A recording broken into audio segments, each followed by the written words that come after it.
start declining, that always piques our interest. So we dug in, and it took a lot of digging. I mean, when the company doesn't disclose much, I mean, we really had to go to a lot of different places. So, for example, joint venture partners, their filings, to understand what's going on at these investee EMIs. We looked at Delaware UCC filings. So, and we spoke to former employees. So we had to do a lot of digging, and it took several months, but it's a pretty extraordinary story. And the stock is down 20%. It's technical, Carson.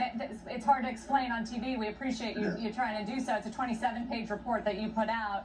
The rebuttal from the company clearly is sharp, and I did want to address something where they go after you and your reputation. They call you a deceptive short seller, for which the Justice Department is investigating for suspected coordinated manipulative trading. We haven't really heard from you since those reports surfaced earlier in the year. Can you tell us anything about where that stands? Sure. So let me say two things to that.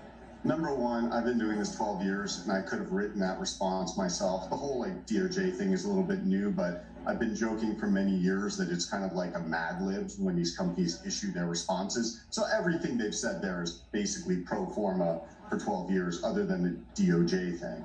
So yeah, it's been reported that the DOJ is a wide-ranging investigation into short selling. And, look, companies have been trying to sell the regulators on this fantasy that we short sellers all get together and, decide hey, let's go destroy this company. And it's complete BS. Ultimately, that's what it's going to be shown to be. But I don't know. I call it my First Amendment tax. Basically, that's what this is. And that's all it's going to amount to.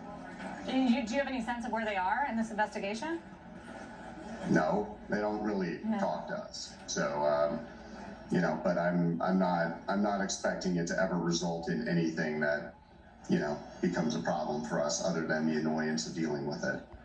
It's unfortunately, and we've seen this in the vehicle space, right? I mean, we reported on a company called XL Fleet that's, supposed to be electrified vehicles. That thing is blown up. You had Hindenburg research showing just, that Lordstown Motors was, greatly exaggerating its order book, and that Nikola rolled the truck down the hill. I mean, the more I look in this space, the more bad faith I see for us. But in our view, the company is likely to go bankrupt. Can't tell you exactly when, but that's pretty much our bare thesis on it.